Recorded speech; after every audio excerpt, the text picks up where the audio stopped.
Bonjour à tous, très heureux de vous retrouver, vous le savez, comme chaque samedi, ici même sur Télésud à 19h30 et puis aussi tous les dimanches également sur numéro 23 de la TNT France. Merci à vous puisque vous êtes très nombreux à commenter votre page, c'est la vôtre d'ailleurs, j'insiste, qui s'intitule sur Facebook, qui s'intitule Ça fait débat. Vous likez, vous partagez, vous commentez, vous décryptez votre actualité, c'est votre regard, c'est le vôtre. Et puis sur Twitter, pour les tweetos, @CFDébat. Allez, vous savez, au menu, au sommaire, ce qui a nous retenu notre attention cette semaine. C'est parti, direction la Centrafrique. La situation elle est toujours tendue, à quelques semaines des élections. On parle même d'ailleurs d'un casque bleu de l'ONU qui a été tué à près de 400 km au nord de Bangui.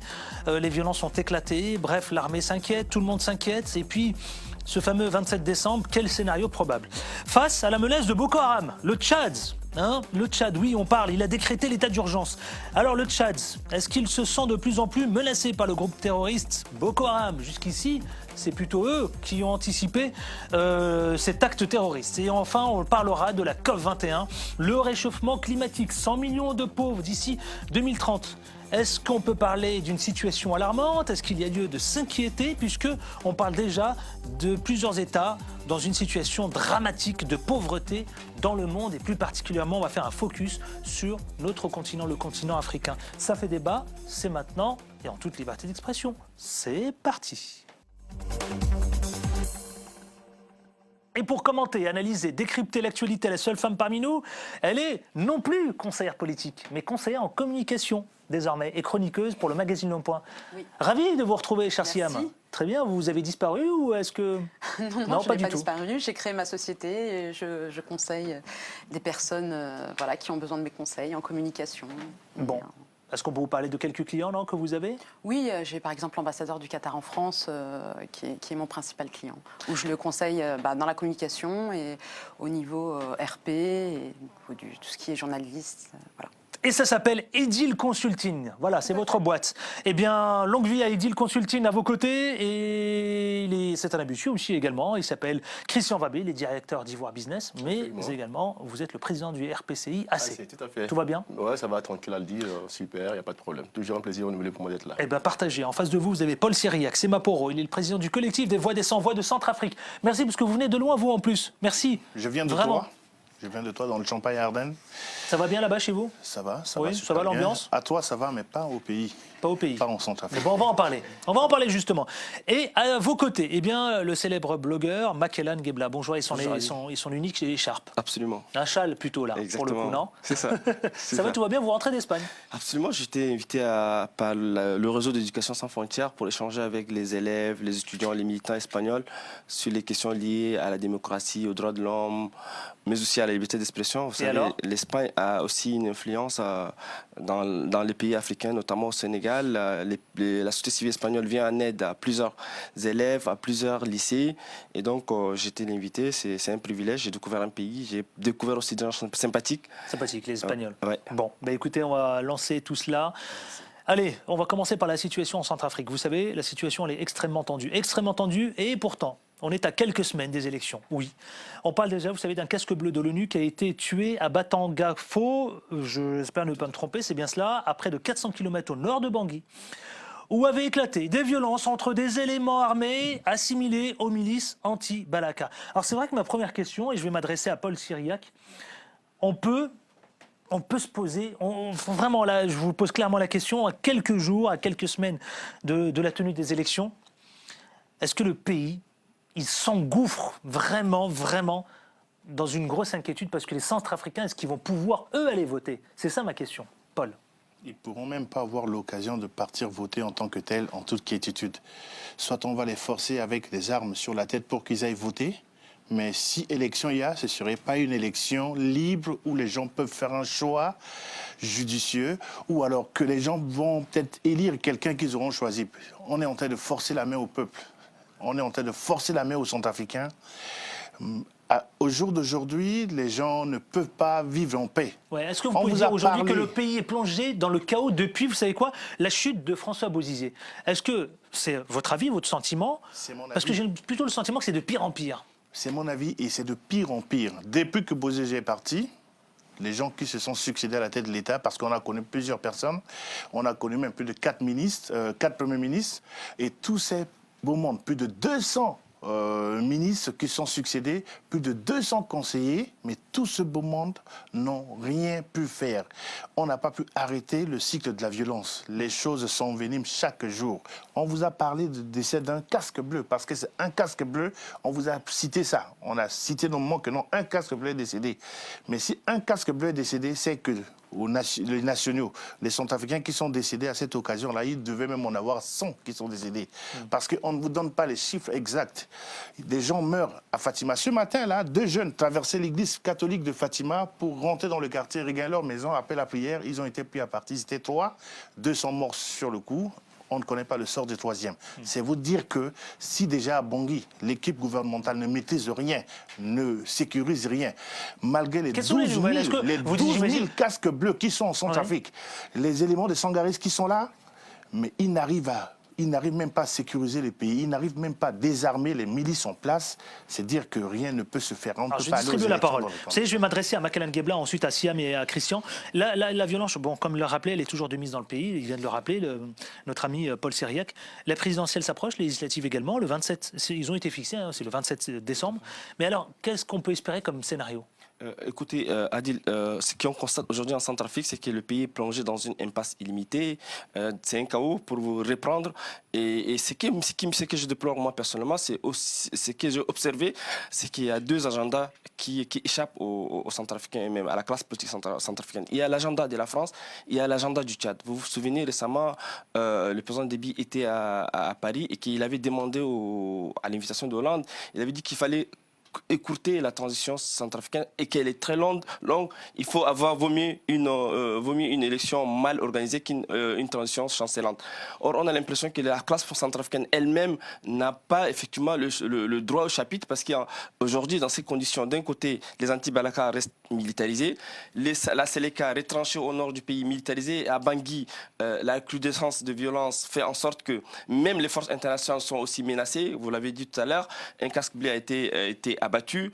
Il y en a beaucoup de victimes dans ces conditions. Je pense que la communauté internationale et la communauté africaine, surtout elle-même, a un rôle très important pour stabiliser la Centrafrique.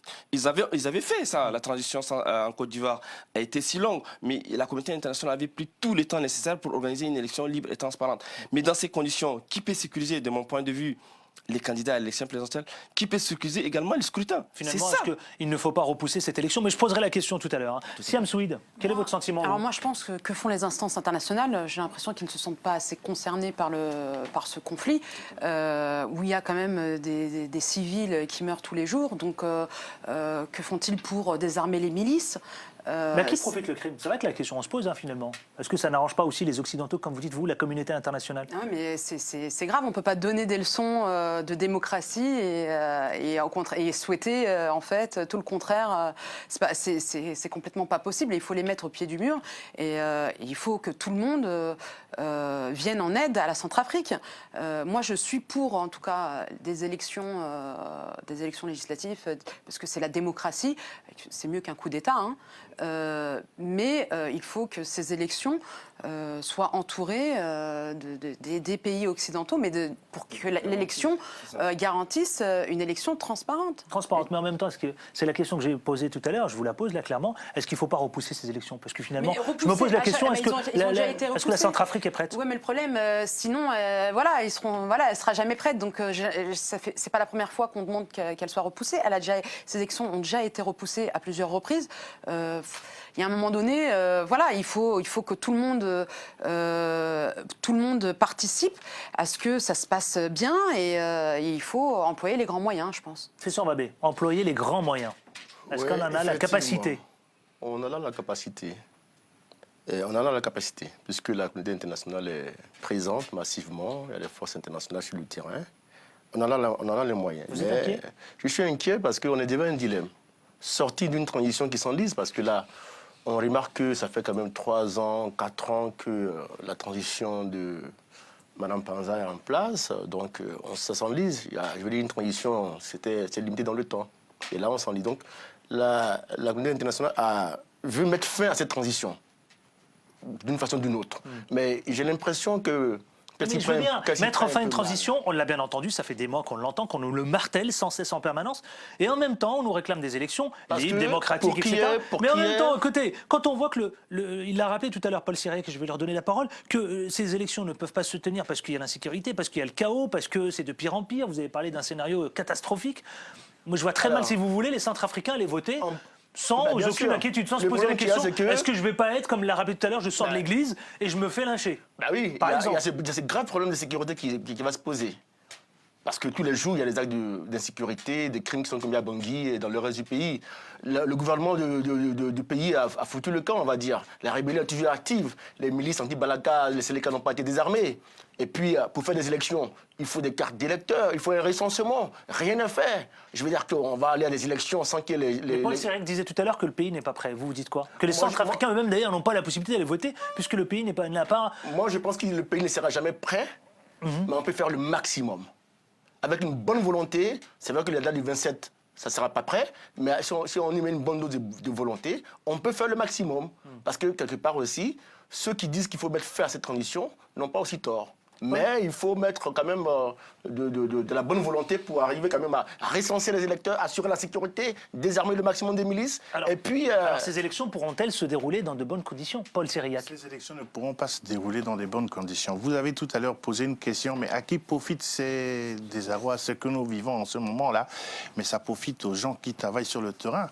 C'est comme s'ils ont un cahier de charges, les représentants des Nations Unies justifient leur... parce que plus il y a du sang, alors on va justifier de leur présence sur le terrain. Mais je vous dis qu'on tue des gens comme des animaux. Oui, c'est pas un peu vite dit ce que vous dites quand même, oui, non? c'est un peu vite, mais je vous assure que pourquoi on a arrêté des résolutions et pourquoi on n'applique pas ces résolutions? Les Nations Unies ont décidé qu'on puisse désarmer de part et d'autre les milices, tout porteur d'armes. Mais on tue devant les représentants des Nations Unies. Vous pensez vraiment que ça les arrange, cette situation? Mais d'une manière ou d'une autre. Mais je vais vous dire... Autant soit, les audiciels un peu prudents. Je vous dis... Non, mais je vous dis... Et vous y allez quand même... Parce que ce qui est sûr, s'ils sont là-bas en tourisme, s'ils sont partis pour la plupart, ceux qui sont sur le terrain, je suis oublié de le dire, hein, parce que vous avez dû écouter beaucoup de choses sur l'agissement des soldats de la MINUSCA, les gens qui sont sur le terrain. plutôt dans la théorie du complot. Pardon, mais c'est pas question de théorie du complot, mais déjà, quand on demande, les Nations Unies ont décidé à ce qu'on puisse appliquer les résolutions 27 de manière à désarmer tous les porteurs d'armes, ceux qui ne sont pas en règle. Mais je vous assure, ils sont au milieu, les porteurs d'armes, les anti-Balaka, tout comme les Séléka en armes combattent. Les forces des Nations Unies sont là devant, ils ne font rien. Pourquoi on ne les désarme pas? C'est là où... Pourquoi on les désarme?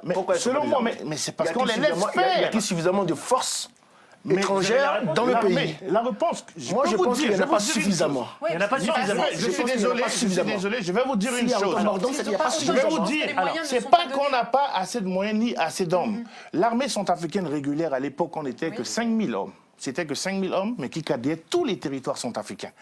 Les militaires centrafricains connaissent le terrain, ils connaissent qui est qui. Aujourd'hui, on a 12 000 casques bleus qui sont sur le terrain, équipés d'une manière terrible, vous ne pouvez pas imaginer. Peut-être que les groupes armés sont encore mieux équipés. Mais les groupes armés, c'est quoi? On vous parle de coupeurs anti-Balaka, ils ont des coupes des machettes pour certains, mais ceux qui sont équipés, c'est les militaires Séléka, les rebelles, qui sont les rebelles qui sont musulmans qui sont là. Ce sont eux qui sont armés, mais armés, on ne sait pas comment ils puissent disposer d'un tel armement et qu'ils ne finissent pas. Ils agissent toujours. Mais les autres, ils ont pu récupérer des armes ça et là. Pour éviter, parce que moi je me suis fait souvent taper dans cette émission, d'ailleurs à juste titre, est-ce que c'est ces musulmans, est-ce que c'est ces terroristes, est-ce que c'est ces islamistes, c'est quoi au juste? C'est des terroristes. Parce qu'on m'a dit, attention, vous laissez vos intervenants raconter. Alors vous savez que les musulmans me sont tombés dessus. Il ne faut pas dire musulmans, il ne faut pas dire islamistes, il faut parler de terroristes. Des gens qui tuent des gens, ce sont des terroristes, parce que la religion de l'islam n'a jamais dit de tuer son prochain. C'est une religion de paix, donc on peut pas dire des musulmans armés, ce ne sont pas des musulmans, ils n'ont rien de musulman, les gens qui sont armés, qui tuent des innocents, n'ont rien à voir avec la religion musulmane, ce sont des terroristes et il faut les appeler comme ça. Non mais je préfère ouvrir le débat parce que vous savez, ici, même d'ailleurs dans le chapitre de la Centrafrique, on a souvent cité les musulmans, mais en même temps... Est-ce qu'on peut les qualifier de... instrumentaliser cette petite guerre-là pour dire que non, c'est une guerre de religion. Ça n'a jamais été le cas. En Centrafrique, nous vivons en communauté. Dans notre famille, nous avions des musulmans qui font partie de notre famille parce que nos cousins, nos tantes ont pratiqué les religions. Mon grand-père à moi, il est musulman. Moi, le nom de mon père, c'est Djouma, c'est vendredi. Moi, mon nom, c'est Semaporo parce que j'ai le nom de mon grand-père. Vous imaginez ce mélange hétéroclite? Comment on peut nous demander de nous entretuer? Alors comment vous expliquez cet amalgame qui est fait d'ailleurs hein, tout le temps en permanence? C'est quoi? Et vous l'avez fait indirectement, vous? Mais oui, mais je l'ai fait comme ça parce que c'est le nom qu'on leur attribue là-bas en tant que tel. Mais c'est des terroristes, c'est pas eux en tant que tel, c'est les terroristes. Parce que dans ma famille, quand je vous le dis, il y a des gens qui pratiquent la religion musulmane. Il y a mes grands-parents qui sont musulmans aussi. Mais c'est pas des terroristes. Mais c'est pas des terroristes. Voilà. Mais ces terroristes-là, ceux qui viennent, c'est des chasseurs d'opportunités, c'est des gens qui sont là pour être payés et puis faire les sales besoins. Et certains ne sont même ni des Tchadiens, ni des Centrafricains, ni des Soudanais. Certains sont des Nigériens. Certains sont des gens qui viennent de nulle part. C'est des gens qui veulent avoir de l'argent, qui sont sur le terrain en train de massacrer des gens. Vous ne verrez jamais leur acte de naissance dire que non, ils sont nés dans telle localité. Pour la plupart. Parce que j'ai senti quand même cette haine. Enfin, voilà, les autres représentants des autres religions, cette haine à l'égard C'est ça, il faut sortir, des il faut musulmans. extirper le débat, la question centrafricaine de son contexte confessionnel pour le ramener dans un débat politique. Et comme il a su le dire, et merci aussi à Siem d'avoir recadré le débat, c'est que franchement, les gens, l'opinion, ou bien la presse internationale s'est amalgamée un peu en disant, en opposant les chrétiens et les musulmans. Et la Centrafrique... Pendant longtemps, c'était ça. Justement, La presse occidentale adore faire ça. Et c'est à nous de rectifier quand on a l'occasion d'être sur les plateaux, de ne pas faire nous l'amalgame. Tout à fait. Donc aujourd'hui, la Centrafrique est devenue victime elle-même de son gisement, de ses ressources naturelles. Alors, vous savez, j'ai appris par de nouvelles des Centrafricains aussi que les gisements de diamants, pendant que les gens entretiennent la guerre, d'un côté, il y a des forces occultes qui, effectivement, viennent piller le gisement, ces diamants centrafricains. Donc, comme on dit quelque part, la communauté internationale, l'impuissance des casques bleus, l'impuissance aussi des Sangaris ou bien des forces africaines se place, montre à suffisance, effectivement. Donc, un tour de table. Est-ce que ces élections pourront se dérouler dans de bonnes conditions, selon vous? Je pense que non. Je pense que non. Paul Sériac. Ces élections ne pourront pas se dérouler dans de bonnes conditions. La seule condition pour que nous puissions aller aux élections comme ça, il faut réarmer les forces armées centrafricaines. Ce sont eux qui peuvent identifier qui est qui et puis vraiment connaître le terrain, ramener la sécurité d'abord avant que nous ne puissions aller aux élections. Tant que notre armée nationale, un pays n'est pas un pays tant qu'il n'a pas son armée. On a besoin que notre armée puisse être remise sur le terrain de manière à ramener la paix, sécuriser les institutions avant que nous ne puissions aller aux élections. Vous partagez Siem Oui, Swid ou il faut d'autres solutions? Il faut la sécurité avant tout, mais je pense qu'il ne faut pas, in vitam aeternam, repousser les élections. Il faut trouver des solutions. Il ne faut pas repousser le problème, il faut trouver des solutions au problème. Trouver des solutions au problème. Moi, je pense qu'il faut réarmer les FACA, les forces armées centrafricaines. Il faut les réarmer, il faut les rendre opérationnelles. C'est l'armée nationale. Il y a des rébellions, il faut remettre le pays en institution. Et puis, s'il faut reporter les élections d'un petit délai pour effectivement faire les réajustements nécessaires, pourquoi pas? Sinon, à mon avis, ça sera difficile effectivement qu'on fasse des bonnes élections, crédibles, justes et transparentes, d'ici le 27 décembre prochain. Oui, Paul. Je veux juste que l'Assemblée nationale, les conseillers nationaux de transition, pour la première fois, ils ont fait une marche, ils ont remis une correspondance pour demander à ce qu'on puisse réarmer notre armée nationale. Les femmes de Centrafrique ont marché pour demander à ce qu'on puisse réarmer notre armée nationale. La présidente, pour la première fois, elle était dernièrement aux Nations Unies. On a écouté dans les coulisses qu'elle n'a pas demandé, souhaitait à ce qu'on puisse réarmer nos forces armées centrafricaines. Mais cette fois-ci, elle a dit elle-même qu'on réarme l'armée nationale. Il faut que l'opinion internationale puisse prendre en compte ces plaintes-là, qu'on puisse remettre sur le terrain les forces armées centrafricaines afin de pouvoir identifier ensemble avec les forces de la MINUSCA, des Nations Unies, et les éléments des Sangaris, mener maintenant un travail de fond pour sécuriser le terrain.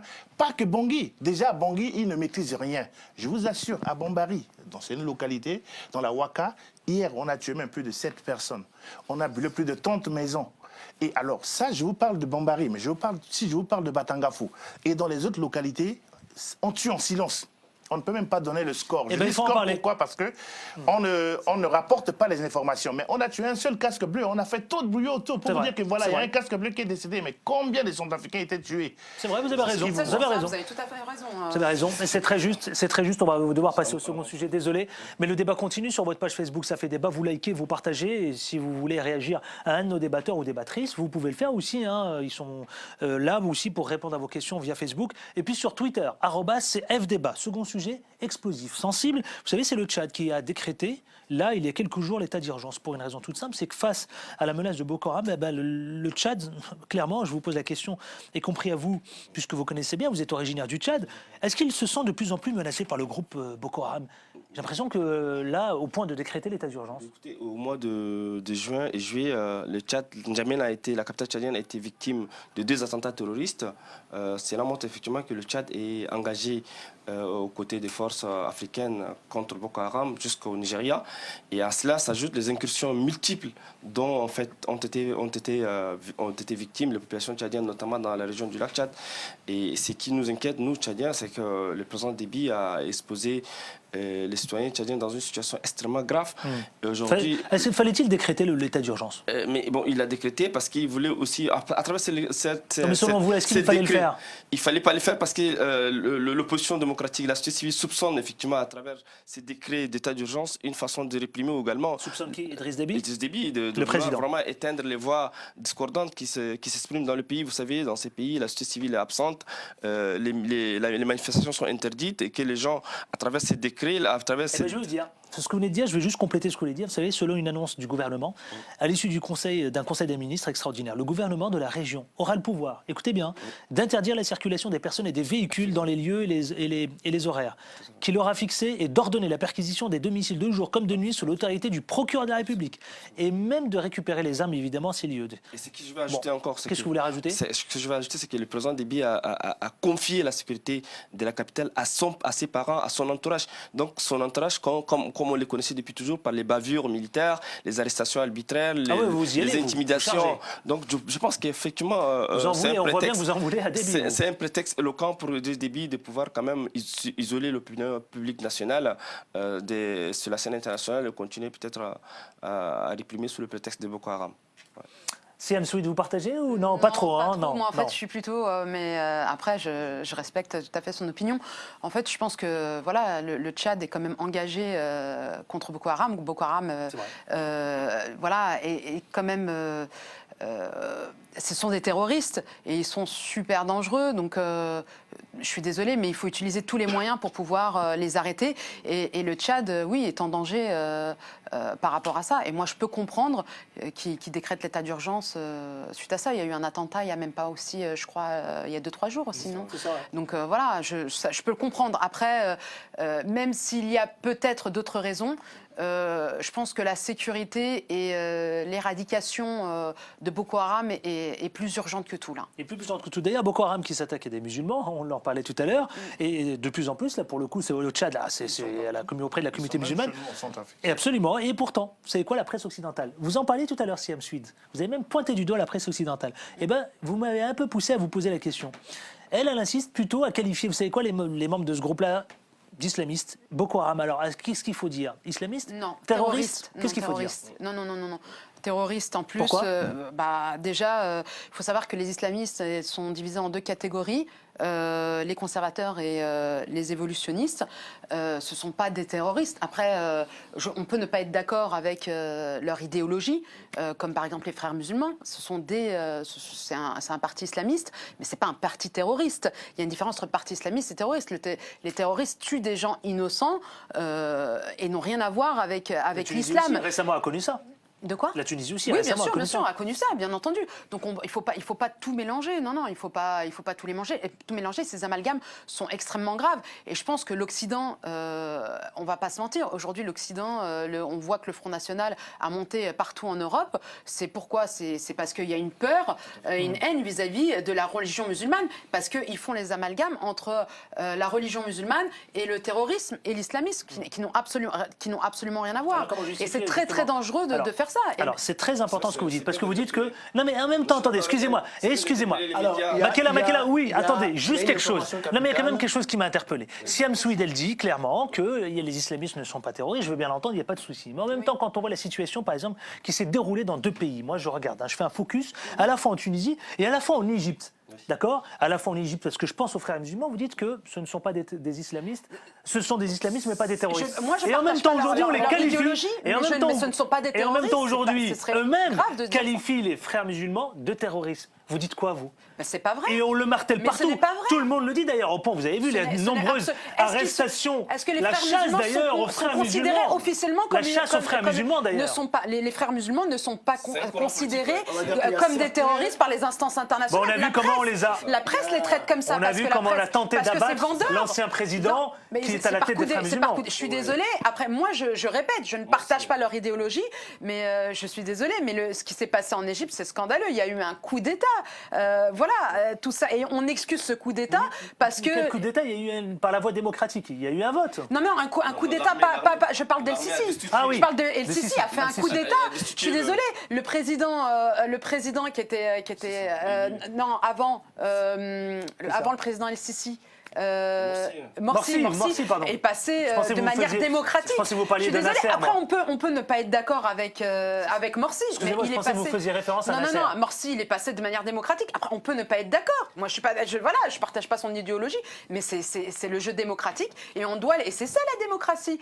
Voilà, la France. Donc Morsi, pour la- vous, la c'est pas un Tunisie- terroriste? Non, pas du tout. Et Pas du tout. La Tunisie, elle a fait entrer les islamistes. Elle a voté pour les islamistes et elle a fait ressortir, elle a dégagé, excusez-moi, les islamistes par les urnes. Mais quel est le plus beau symbole Vous démocratique? voyez bien que C'est-à-dire j'ai qu'ils posé ont une essayé- question quand même un peu c'est-à-dire qu'ils gênante. ont hein. essayé. Non mais je vais vous dire. C'est-à-dire, ils vous ont savez pourquoi essayé, l'idéologie islamiste ne leur a pas, voilà, n'ont pas aimé, et ils ont jugé eux-mêmes, ils ont été assez grands pour les éjecter par les urnes. Mais voilà, mais il faut les laisser faire, les Non, mais électeurs voilà, sont on va assez faire un tour de intelligents table. pour On va faire- choisir, non, mais Siam Souid, leur président. on a bien Mais compris. on ne peut pas aujourd'hui dire que les frères musulmans sont des terroristes. Ouais. C'est absolument Non mais faux. attendez, c'est pas moi qui le dis. absolument faux. Beaucoup le pensent, beaucoup disent que les frères musulmans sont clairement des terroristes. parce que simplement- Attendez, y compris on simplement- veut tenter d'abattre Morsi parce que c'est pour ces Voilà, raisons-là. simplement- C'est pas parce qu'on partage pas son Simplement, idéologie je suis d'accord, qu'on le mais traite de l'amalgame- terroriste. C'est Donc trop je fais facile. bien, L'amalgame est fait, je fais bien. simplement. Christian, je vous pose la question, je fais bien de poser la question. Vous avez bien vu, hein, c'est extrêmement sensible et à la fois explosif. Je fais bien de poser la question.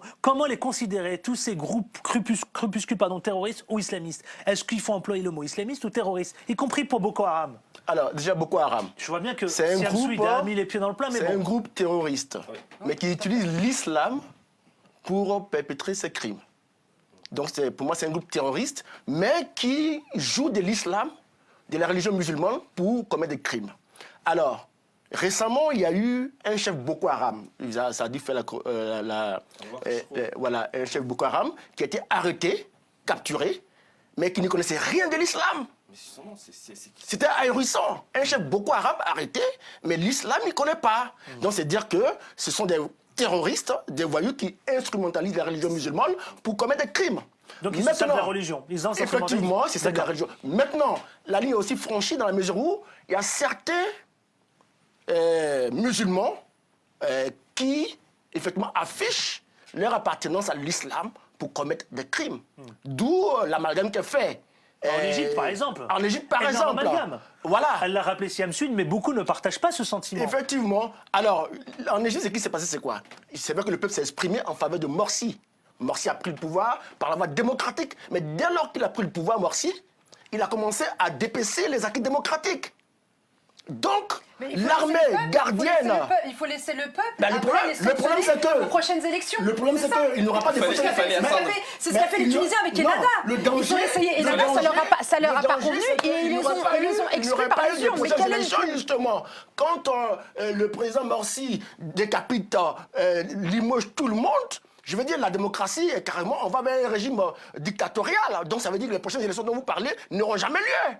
C'est pour ça que l'armée a signé, l'armée a, comment dirais-je, a sifflé. général El-Sisi, ouais. Le général Sisi Qui est président aujourd'hui. Parce que si Allez. vous laissez le Morsi arriver au bout, c'est sa logique. Ouais. à la fin de son Pardonnez-nous, mandat, pardonnez-nous. il n'y aura plus de démocratie. On parle de l'Égypte et on parle de tout. C'est un lien, tout ça. Boko Haram, les groupes terroristes, islamistes. Non, mais on reste dans Boko Haram, mais en même temps, c'est un lien, tout ça. Vous avez vu, hein, et tout ça, et ça converge dans Maintenant, dans un même pour le Tchad, j'ai groupe. pas répondu pour le Tchad. Pour le Tchad. Moi, je pense que Idriss Déby abuse quelque part. Parce qu'au Nigeria, il n'y a pas eu d'état d'urgence national. Au Cameroun, il n'y a pas eu d'état d'urgence national. En Centrafrique, il n'y a pas eu d'état d'urgence national. Déby n'est pas reconnu comme un grand démocrate. Absolument. Donc, les gens ont raison de le soupçonner de prendre cette lutte contre Boko Haram, qui mène bien. Il faut reconnaître qu'il mène bien la lutte contre Boko Haram. C'est devenu le chouchou des Occidentaux en matière de lutte contre Boko Haram, puisque ces militaires sont très, très actifs. Actifs. Voilà. Mais on est en droit de le soupçonner de vouloir se saisir de cette lutte contre Boko Haram là pour museler son opposition, pour faire taire ses opposants, pour museler la presse, museler les syndicats, la société civile, etc. Les gens qui le pensent ont raison. Paul Cyriac. Alors. J'abonde dans le même sens en voulant dire que ce qui se passe, ces décisions-là, ces choix, ces questions par rapport à ce qu'a expliqué madame, c'est quand même pointu. Du point de vue de ces connotations, en fait, on mélange deux fois, comme je me reprends. Mais elle a parlé de la presse occidentale qui, elle, parle de groupes. Mais oui, mais justement, c'est comme ça. Alors moi, j'ai envie de me poser la question quand même. La presse occidentale ne va jamais au fond. Deux fois, ils arrêtent un canevas. Alors, c'est ça qu'on impose. Il y a les censures. Hein. Tout le monde doit se mettre dessus pour dire que non, c'est ce qui se passe là-bas. Ils veulent imposer leur mode de vie à tout le monde, et c'est pas comme ça que ça se passe. C'est ce qui se passe. Chez nous, là-bas, on ne vous dira jamais que non, c'est telle chose qui se passe, mais c'est quand ça touche l'intérêt propre de... Comme l'exemple du casque bleu qui est décédé, mais on en parle. Dans les médias, on en parle. Mais réellement, on cache la vérité et on nous montre que ce qu'ils veulent, ils choisissent. En parlant de ces mélanges, c'est des mélanges qui n'ont pas lieu d'être, quoi. Et ça fait que ça crée des tensions, on instrumentalise tout, on pense si, et les gens se bouffent le nez entre eux, et ça donne ces résultats que nous connaissons aujourd'hui. Alors, état d'urgence. État d'urgence, moi je trouve qu'elle est justifiée parce que le Tchad est vraiment attaqué. Pourquoi? Alors vous êtes deux. Et là, vous êtes Tchad, deux. le Tchad, le fait, Vous dites, justement, vous êtes deux. le fait, Justifié pour vous deux et injustifié pour vous deux. d'avoir trop pris à cœur cette opération de mener les combats contre le Boko Haram, de mettre toute une batterie et puis de pousser Boko Haram dans ces derniers retranchements. Mais eux, ils n'ont pas la force, la puissance que lui, il a. Mais ils peuvent le nuire. C'est pour cela qu'ils nuisent. Ils traversent le fleuve la Tchad nuit. aussi, une des principales cibles, c'est l'armée tchadienne. C'est l'armée, mais pas que l'armée tchadienne. Quand ils font des attentats au marché, c'est des civils qui sont touchés. Ils tuent des petits-enfants, ils tuent des femmes. Là, ils n'ont pas le choix. Ils tuent tout le monde. C'est pas que l'armée tchadienne. Du groupe armé nigérian. Qu'est-ce que vous dites? Ah oui. Mais ça se passe même au Tchad. Ça a commencé déjà au Tchad et puis. Ce qui se passe au Tchad, ça arrive chez nous là-bas. Des gens en moto qui balancent des grenades dans des églises, dans des assemblées où il y a des gens. Le syndrome est en train de gagner un peu la sous-région. Ça gagne du terrain. Boko Haram, comme l'a dit tout le monde ici, c'est un groupe armé terroriste qui n'a rien d'islam. Et ça, Non, mais Boko Haram, pardon, je parle du Tchad, mais attention, il y a le Cameroun, le Niger, le Nigeria, tous, ils sont dans la lutte contre, vous l'avez dit tout à l'heure, vous l'avez cité, Seko, Aboubacar Seko, d'accord? Et ses disciples, tous ses disciples, leurs troupes, ils prennent évidemment main forte à l'armée nigérienne, d'accord? Alors, c'est vrai qu'on n'a jamais réussi à les vaincre. Depuis un moment, cette organisation terroriste. Mais justement, Voilà. c'est un groupe armé. Depuis sa création, rappelons-le, en 2002. Et pourtant, c'est ça qui est paradoxal. On dit que d'un côté, Boko Haram est affaibli, et de l'autre, elle ne cesse de grossir. C'est un groupe. Boko Haram mène un combat non conventionnel. Ça veut dire quoi? Ça veut dire que c'est des gens qui peuvent se dissimuler dans la population et ils utilisent des moyens lâches comme les attentats terroristes. Et ce qui les a permis effectivement de faire des attentats terroristes au Cameroun, au Tchad, en Centrafrique, comme il a dit, au Niger, au Nigeria, et qui effectivement devient non seulement une menace pour le Nigeria, mais Boko Haram est devenu une menace pour la sous-région. D'où il faut absolument une conjugaison de force, une conjugaison de force africaine sous-régionale avec l'appui de l'Union africaine. Or, aujourd'hui, vous savez, quand on parle de la sécurité dans la sous-région, c'est à Paris que les choses se décident. Donc tous les dirigeants africains viennent à Paris, ils sont écoutés ou bien c'est Paris qui leur propose un modèle de lutte contre le groupe armé djihadiste ou bien terroriste. Je pense qu'il est important que les Quand vous dites Africains... Paris, c'est quoi? C'est le château? C'est l'Élysée? Mais c'est l'Élysée. C'est l'Élysée qui effectivement petite propose question que je comprends un pas. canevas de lutte Juste une petite sur question, l'Afrique. Adil. Donc je pense qu'il est Alors, important que c'est vrai l'Afrique que- ait une armée forte, une affaire à dimension continentale forte, capable effectivement de mener des guerres Voilà. Christian. sincères. Voilà. Moi, mon Christian problème, Babé. c'est quoi? Quel est Ok, votre problème? Boko Haram mène un combat, une guerre asymétrique. Ça se comprend. Ils sont chez l'habitant, ils sont incognito. Ça, c'est normal, c'est difficile à capter, à combattre. Mais ils ont des armements lourds qui ne peuvent pas se déplacer. C'est camouflé aussi difficilement. Qu'ils avaient ces armes et ont été prises de l'armée nigériane. Voilà. Donc ces armes, ces chars lourds là, ces hélicoptères même, je sais pas, mais des Vite les véhicules. trouver, c'est-à-dire, ils les trouvent où, ces armes? Ils les prennent avec l'armée nationale. Ils s'y prennent. Et à un moment donné, on a ils prennent Et avec- pourtant, ici, même dans ce plateau-là, on avait dit que ça vient de l'Occident. Il y a eu un débat qui n'a jamais été épuisé sur la question. Il y a un débat qu'on n'a jamais pu épuiser. Bah, ici, un spécialiste qui nous avait dit clairement, Voilà. ici, il avait avancé, Il il, y avait dit avait- clairement, les armes sont fournies par les Occidentaux. Il y a des rumeurs. Bon, qui n'ont jamais été vraiment étayées. On a parlé de mercenaires occidentaux attrapés sur des théâtres d'opération. On a parlé du Cameroun. Bon, on n'a jamais eu de communiqué officiel sur la question. Donc, on en reste sur notre fin sur la question. Mais je dis, OK, ces armes lourdes-là, pourquoi on n'arrive pas à mettre la main là-dessus? Puisque un armement lourd, par définition, peut partir. On connaît la vitesse avec laquelle ça se déplace quelque part. Donc, moi, je comprends ça. Parce que c'est très intéressant ce que dit Christian Babel, c'est vrai. Hein. Est-ce que, alors, qui fournit les armes pour ce groupe terroriste? oui, Et pourtant, vous savez quoi? Il y a eu quand même quelques scandales qui ont éclaté, on l'a bien vu, il y a quelques semaines, quelques mois d'ailleurs, y compris certaines personnes occidentales qui ont été soupçonnées clairement.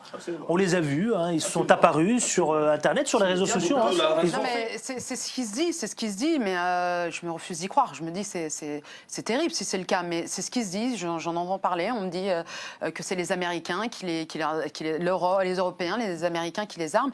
Mais c'est terrible. Comment? Alors pourquoi aider à les combattre? C'est ça. Et je pense que là, c'est une question d'argent. C'est l'argent, la guerre du nerf, quoi. C'est les intérêts économiques qui passent avant les intérêts sécuritaires, et ça, c'est terrible. Évidemment, mais c'est terrible. c'est ça l'ambivalence, C'est effectivement, c'est vraiment l'ambivalence et l'ambivalence, je dirais, terrible. de l'Occident dans cette affaire. C'est que d'un côté, déjà le gouvernement camerounais à un moment donné a soupçonné effectivement à Paris d'avoir fourni, ils ont trouvé des armes, des marques françaises détenues par les éléments de Boko Haram. Ce qui a obligé François Hollande à se déplacer jusqu'à Oui, je pense pas que Yaoundé. c'est quand même des personnes Et du je gouvernement qui font ça. Non, mais justement, Voilà. c'est le ministre de communication camerounais qui en avait. Et le ministre tchadien aussi avait effectivement amplifié l'information sur toujours cela. Et ce qui a amené, je me rappelle très bien, à l'époque, j'étais à Afrique.com, où j'étais à une conférence à l'Élysée où effectivement, la délégation présidentielle qui partait à Yaoundé expliquait qu'on partait effectivement pour je dirais, trouver des solutions par rapport au Cameroun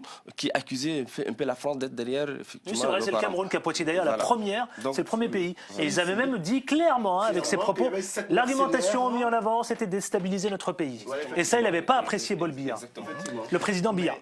Ce que vous dites là, les groupes terroristes, les groupes terroristes Boko Haram, ils ont fait allégeance à l'État islamique.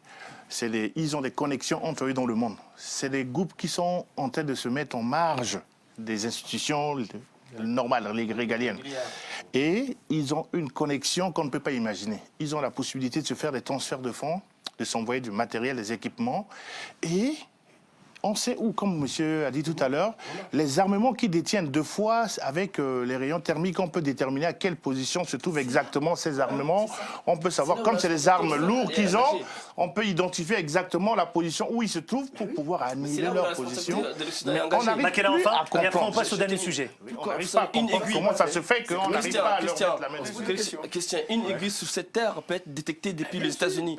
Mais quand on voit que les Occidentaux, notamment les Américains, et puis ferment les yeux, j'ai l'impression ils ont monté de groupes nébuleux pour ne serait-ce que faire des pressions sur des États pétroliers comme le Nigeria, en mettant Boko Haram au Nigeria pour paniquer les dirigeants africains et pouvoir de l'autre côté. Qu'est-ce qu'on peut penser à l'heure de l'arrivée massive des Américains au Cameroun? pour lutter contre Boko Haram? Eh ben, c'est la question aussi, y compris qu'on pose à tous nos amis téléspectateurs. Vous pouvez réagir, y compris sur votre page Facebook. Ça fait débat. Vous likez, vous commentez en toute liberté d'expression et sur Twitter, @CFDébat. Allez, dernier sujet qui a retenu notre attention. La COP 21, elle se tient où? À Paris, dans quelques jours. Ça va être la capitale mondiale autour du réchauffement climatique. Et puis, on va aborder toutes ces questions. On s'inquiète, c'est la question qu'on se pose. Est-ce alarmant, hein? Alors, il n'y a aucune action qui n'est prise, hein, selon le dernier rapport de la Banque mondiale publié dimanche dernier, c'est-à-dire il y a quelques jours. Alors, est-ce qu'on peut parler d'abord d'une prise de conscience? Ce sera ma première question, puisque d'ores et déjà, je peux vous annoncer que ce rapport parle de 100 millions de pauvres en plus d'ici 2030. Et devinez quoi? Eh bien, c'est le continent africain qui est le premier touché. D'après la Banque mondiale, ce serait un coup très dur parce que, d'abord, la consommation alimentaire des ménages va s'appauvrir encore plus. Et même d'ailleurs, les plus pauvres représenteront écoutez bien, plus de 60% de leurs dépenses. Autant dire que c'est énorme. Et à plus long terme, c'est une action internationale immédiate et soutenue qui va réduire les émissions mondiales de gaz à effet de serre, qui permettrait de préserver des millions de personnes de la pauvreté. Alors, est-ce qu'on peut parler de réalité, d'utopie? Toutes ces questions, en même temps, je les pose. Et en même temps, vous savez quoi? Il va y avoir une vraie flambée de prix alimentaires pouvant atteindre jusqu'à 12% d'ici 2030. Alors, est-ce qu'on peut parler de prise de conscience? Moi, c'est vrai que ça m'inquiète quand je vois tout ça, tous ces chiffres et ce rapport qui accable tout le monde. Siam Souid.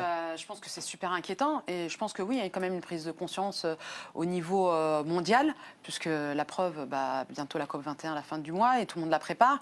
Même les chefs d'État africains se déplacent à Paris. Tous les chefs d'État seront là, y en compris parler. Obama. Donc, je pense que tout le monde est conscient du danger.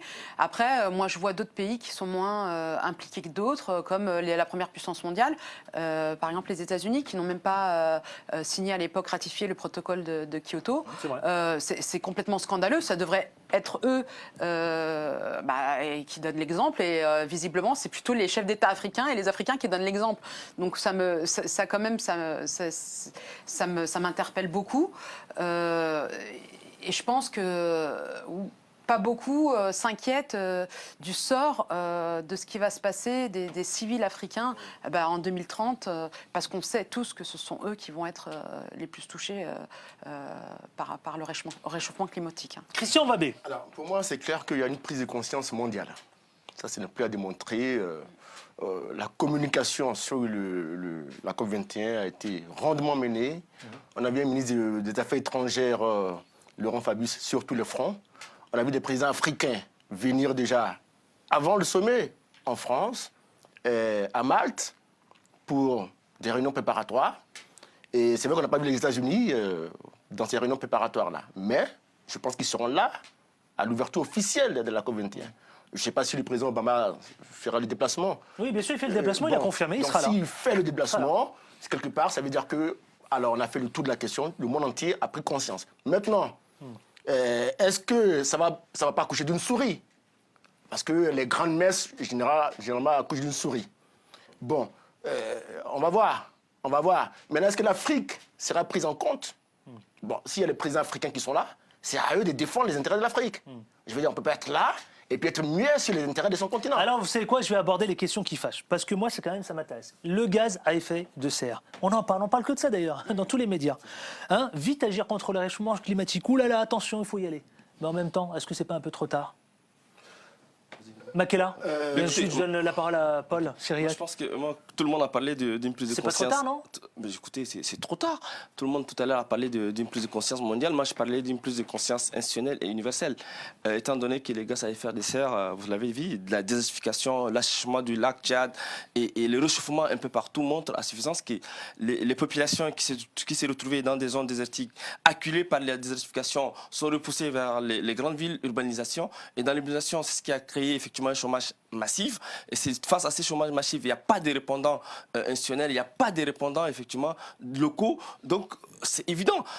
Et la COP21, comme il a dit, est-ce qu'elle pourra apporter des satisfaction aux attentes des populations, aux attentes même surtout de l'Afrique, qui est effectivement la cible permanente de tous les aléas, je dirais. De tous les aléas climatiques, de tous les aléas.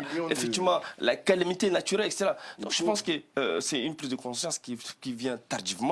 effectivement, il faut que les gens essaient. Vous savez, aujourd'hui, Est-ce qu'on on peut pas parle. dire On mieux vaut parle tard que jamais? Christian, aujourd'hui, on parle. À un moment donné, on parlait Oui, plutôt des oui, réfugiés mieux vaut tard politiques. que jamais. Aujourd'hui, on parle des réfugiés climatiques, des déplacés, tu vois. Donc, ça montre effectivement que la communauté internationale doit aussi modifier les législations liant effectivement à la protection des personnes une question déplacées. Je vous l'ai pas dit, vous savez Est-ce quoi que- Oui. Est-ce que la COP 21 n'a pas été, on va dire, médiatisée, surmédiatisée Naturellement. à cause Naturellement. du problème des migrants qui Certainement. aujourd'hui, Oui, je veux c'est dire, aussi une ça question passe qu'on plus peut poser. inaperçu. Mais je voudrais juste qu'on reste, vous savez quoi, sur le continent africain, parce que, vous savez, je vais vous citer quelques pays. Madagascar, par exemple, il fait partie des 15 pays les plus menacés du réchauffement climatique. Ensuite, vous-même, vous avez parlé du Tchad. le Tchad. Absolument. Moi, je parlais aussi de la région Tchad, côtière c'est triste. de Guinée. C'est ça. Je parlais évidemment de toute la bande sahélienne, hein, ça, où les exactement. précipitations ne cessent de s'accroître ou de baisser plutôt depuis 30 ans maintenant. Je parlerai aussi des forêts du bassin du Congo, avec Qui sont en leur train de déforestation partir. massive. La capitale togolaise, Lomé, où le réchauffement climatique, il est évidemment donné lieu à un littoral incroyable. Et puis il y a aussi le Maroc, qui est touché aussi. même la Côte d'Ivoire, Et la les Côte côtes d'Ivoire. abidjanaises, je veux dire, elles sont plus comment elles étaient avant, elles sont repoussées au fur et à mesure. Donc, savez, On n'a c'est pas tout le monde. entendu. Oui, Vous savez, après, on n'a pas entendu Paul Sayed. j'étais auditionné en 2013 par l'Union européenne, au Parlement européen, à la Commission de développement. Et parmi les recommandations que j'ai faites à l'Union européenne, c'était que l'appui à la société civile africaine qui travaille sur les questions environnementales. Et il y a de cela 2 ans. Mais nous Et avons aujourd'hui, on en est où? Aujourd'hui, effectivement, ça montre effectivement que les gens ne prennent pas en considération les propositions venant des structures de la société civile, les propositions venant même des voies indépendantes que nous autres, qui proposons d'alternatives crédibles afin d'aider la communauté internationale ou bien le monde à s'en sortir. Aujourd'hui, l'Afrique est, comme l'a dit, effectivement, restera toujours la victime permanente de ces aléas Alors, climatiques. est-ce qu'on C'est peut malheureux marier- ce que vous êtes quand même. Vous êtes en train de nous brosser un c'est tableau que- assez noir. hein. Le pauvre continent africain, victime. Tout ce que j'entends, tout ce que je vois, ces jours-là me font peur. Je me dis, j'essaie de me projeter dans la fiction. Je me dis, Allez-y. alors ils sont en train de vouloir éliminer une bonne partie des populations qui sont désœuvrées, généralement l'Afrique, par tous les moyens possibles de créer des conditions de manière à ce que les gens puissent périr. Déjà, on a Ebola qui arrive ou qui survient, on a le sida, on a de ces maladies, Exactement. de manière à décimer une bonne partie, et voilà, de manière à ce que demain ils puissent aller occuper ce terrain, ou alors on ne comprend pas, parce que si rien n'est fait pour. Mais les gens sont en train de mourir, à un moment donné, ils peuvent expérimenter, ne serait-ce que peut-être une ogive, envoyée quelque part, dans le désert, mais Parce qui qu'on a peut vu avoir la des lutte contre portées Ebola. terribles, les gens vont mourir. Mais Paul, je vous repose la localisés. question. Vous êtes en train de nous parler, évidemment, j'entends bien le rapprochement que vous voulez faire avec toutes ces maladies que vous venez de citer, mais en même temps, on est en train de nous dire vite agir contre le réchauffement climatique. On peut. En peu de le temps, faire. en peu de temps, On on peut, peut vous le faire. dites-vous On peut le Quand on faire, voit oui, la- quand on mais voit déjà la les manière, grandes nations, les décideurs, ils ne sont pas engagés dans le processus. L'exemple est là, les gens sont en train de préparer le terrain, l'exemple. mais ils ne sont pas là. Ils n'ont l'exemple. jamais ratifié On a vu- les on a protocoles. vu Et la ils ne donnent même rapidité. pas, ils ne sont pas là. Mais On rien a n'est vu. fait pour. On peut en Afrique. C'est On a- parce que on a vu la raison. rapidité avec laquelle on a Toute lutté l'Afrique avait contre ratifié le protocole de Kyoto. Toute contre l'Afrique. Boko Haram. hein. Toute l'Afrique. Moi, je Sauf dis- les États-Unis. Moi, Et je dis, voilà quoi. s'il y a une Christian. volonté qui est forte, on peut le faire. Parce que quand on prend l'exemple de la lutte contre Boko Haram, contre Ebola, on a vu un peu la pression du monde, on a vu un peu les moyens mis, on a vu un peu la campagne. On a mis le paquet. Donc on a mis le paquet. Donc Exact. on peut mettre le paquet sur parce qu'ils ont peur le que gaz ça à effet de touche serre, sur on peut mettre les le gaz à paquet effet de sur serre. l'Ebola. Pour l'Ebola, Voilà. C'est parce qu'ils sont en train de voir que ils ça ont vient vraiment du terrain. réagi quand ça Quand ils ont commençait à commencé toucher à le l'Occident, toucher. quand il y avait Voilà. des personnes Donc, ça montre qui qu'ils avaient- peuvent c'était agir. là, c'était la Il nous reste catastrophe. quelques Voilà. minutes, juste un petit tour de table. Alors, est-ce qu'il y a lieu de s'inquiéter? Est-ce que c'est alarmant, justement, l'état de la pauvreté dans le monde? Mais tout à fait, le rapport en lui-même, il est accablant, il est alarmant, il est alarmiste en plus. Donc il est temps que la communauté internationale, je dirais, et puis la conscience aussi africaine, que sans cela, je pense qu'on pourrait être décimé, comme l'a dit Paul. Paul? Il faut que les gens réagissent, c'est maintenant ou jamais. S'ils ne le font pas maintenant, je vous assure, d'ici, même les 2000 tentes que vous parlez là, c'est loin là-bas. hein. Il faut essayer de diviser même par Pourquoi deux vous dites pour que voir. c'est loin? C'est proche, Ben oui, 2030, parce que- c'est ben, demain. hein. C'est demain, mais avant, je veux dire qu'il faudrait bien, il faut Là, compter ça même la risque de moitié, s'accélérer, avant ouais. que ça risque de s'accélérer. Parce que ce que nous vivons sur le terrain, c'est des choses qui gagnent du terrain, mais à une vitesse vertigineuse. Il faut que les gens se mettent debout ensemble pour faire quelque chose par rapport à cela. Sinon pas, on est tous exposés d'une manière ou d'une autre. Pour moi, Alors, l'heure est grave. non, mais ce que vient de dire Paul, en même temps, il dit que demain, 2030, c'est loin et pas assez loin. Enfin, moi, je considère que. Non, il veut dire que aujourd'hui, je on a dit pense que 100 si on n'agit millions, pas maintenant, 100 millions c'est plutôt de pauvres ma en thèse. 2030, mais il veut dire qu'on peut avoir 200 millions de pauvres en 2025. C'est ce qu'il veut dire. Avant 2030. Avant 2030. Avant 2030, ça J'ai fait bien On saisi, doit j'ai bien avoir saisi. plus de pauvres J'ai bien saisi. avant 2030. Donc ça veut dire qu'il faut. Donc, ça l'heure veut est dire- grave. Donc ça veut dire que L'heure est voilà, grave. l'heure est grave et L'heure qu'on est agit grave. trop tard. Voilà, on agit trop tard. Donc, Mais il mieux faut vaut quand tard même que agir. jamais. Mais il faut quand même agir agir. maintenant. Quand même. Ah oui, il faut quand même agir et il faut agir faut agir. rapidement. Il faut Parce agir que maintenant. c'est nos vies, c'est la vie de nos Déjà, petits-enfants et tout ça qui est en jeu là. Donc il Vous faut, ne pensez faut pas que agir. cette COP là se C'est- tient un peu parce qu'il faut la tenir? Bah, bien sûr à que Paris, si, il y en a samedi, beaucoup il faut qui, la le- tenir. qui viennent, qui viennent Ça fait juste. l'effet de mode. Voilà, non mais C'est- au-delà de ça, juste pour faire, pour faire bon genre, mais c'est pas les paroles qui comptent, c'est les actes. C'est exact. J'espère bien, comme vous l'avez dit tout à l'heure, à Siem, c'est qu'on a assisté depuis quelques jours à Paris la présence ou bien le défilé de plusieurs chefs d'État africains qui ont été briefés par Hollande dans le sens que de les imprégner sur les enjeux autour de la COP 21. De la COP 21. Et je pense que les dirigeants africains prennent conscience et avec eux toute la communauté internationale. Allez, messieurs, ce que je vous propose tout de suite, avant de clore cette émission, eh bien, nous allons faire un petit tour de table pour, évidemment, connaître votre sentiment, voilà, comment vous avez vécu cette semaine, à la fois votre top et votre flop. Bien sûr, pour vous, le débat continue sur votre page Facebook. Vous likez, elle s'appelle Ça fait débat. Vous commentez en toute liberté d'expression. Et puis sur Twitter, @CFDébat. C'est parti pour Juman, jingle, le top de la semaine. C'est parti. Allez, je commence par Siem Swede, votre top de la semaine. Alors, moi, Je ne parle pas du flop, le top. Mon top, c'est mon coup de cœur, on va dire. C'est à M. Hama Amadou, qui est ancien Premier ministre du Niger, qui est candidat à l'élection présidentielle, et qui a Issoufou qui lui fait des misères. Et il a pris le courage d'aller, il a eu le courage là maintenant de préparer son retour au Niger. Donc bravo. Ça, c'est votre très top de courageux. la semaine. Oui. Christian Babé. Alors, mon top de la semaine, je suis un peu sportif. Alors, j'ai beaucoup aimé la victoire de la Nouvelle-Zélande en rugby. Et puis, j'ai vu l'accueil chaleureux. On parlait des All Blacks. Les All Blacks, l'accueil chaleureux. Et le personnel de l'aéroport de... c'est Auckland, la capitale, je crois, et qui a fait le haka sur la piste d'atterrissage. le Je veux tarmac, dire, ouais. sur le tarmac. Absolument, j'ai C'était vu les vraiment images. génial. Ouais, Je veux j'ai dire, vu. on n'a jamais vu ça. C'était là, oui, c'était récent, hein, c'est tout récent ça. Oui, hein. tout à fait, voilà. Oui, ils les ont Donc, accueillis sur le tarmac. Effectivement, ça c'est mon top de la semaine. Et vous, attendez, ne vous en pressez pas, on n'est pas encore arrivé au flop. Paul Sériac, Mon votre top top. de la semaine, c'est le renouveau de la jeunesse centrafricaine qui se réveille comme un seul homme. J'ai vu des jeunes braves femmes, des jeunes hommes et puis des mamans se mettre debout pour comprendre que non, on doit faire changer notre destinée. Et je suis content pour ça. C'est vrai, on peut considérer que c'est un bel élan, en tout cas, vers un avenir meilleur. Allez, à vous, Makelan Gebla. Et le top de la semaine, c'est tous mes amis sur Facebook qui m'ont accompagné pendant 3 semaines en Espagne et qui ont liké. Ah, vous êtes vraiment mes évu, images. hein. Ça y est, Voilà. vous allez devenir espagnol, vous. hein. Il va devenir espagnol, notre Makelan Gebla. Ça y est, hein. Il va redonner vite. Allez, hop, Juman, on va être en retard. Le flop de la semaine.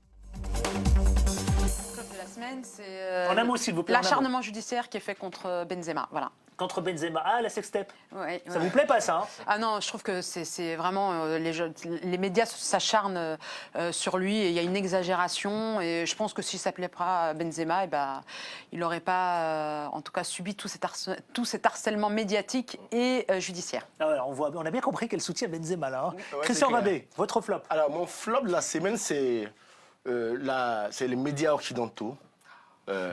Et je vais me faire beaucoup d'ennemis, certainement. Mais j'ai vu récemment des élections en Afrique. Côte d'Ivoire, Allez, un il vous reste 30 référendum secondes, 30 secondes, s'il vous plaît. au Congo-Brazzaville. Les résultats annoncés par les pays ne reflètent pas la réalité. Et les médias Ça, c'est occidentaux... votre flop de la semaine. Voilà, je vous dis, les médias occidentaux, faut pas Paul. s'y engouffrer bêtement. Paul Sériac, en 5 secondes, De s'il la vous plaît. semaine, c'est juste qu'il faut que l'opinion internationale se bouscule pour que la RCA puisse avancer parce qu'on est au point mort. Au point mort, et On il est faut au point avancer. mort, il faut Makelan avancer. Gebla. Le flop de la semaine, Allez. je te plante ce qu'on appelle désormais un coup KO au premier tour des élections présidentielles en Afrique. Quand on voit un peu le Togo, on voit un peu la Côte d'Ivoire également, donc ça m'inquiète un peu. Voilà, merci à vous. Merci à Siem Swede, qui est conseillère en communication chez Idil Consulting, c'est la directrice générale, et elle est aussi chroniqueuse pour le magazine Le Point. Merci à vous, cher Merci. Siam. Merci également à Christian Babé, directeur d'Ivoire Business et président du RPCI AC. Merci à vous. Merci, Adi. Merci à Paul Sériac Semaporo, président du collectif des Voix des Sans-Voix de Centrafrique. Merci à vous également. Merci Et bien. enfin, merci à Makelan Gebla, qui est tombé amoureux de l'Espagne, qui est notre célèbre blogueur.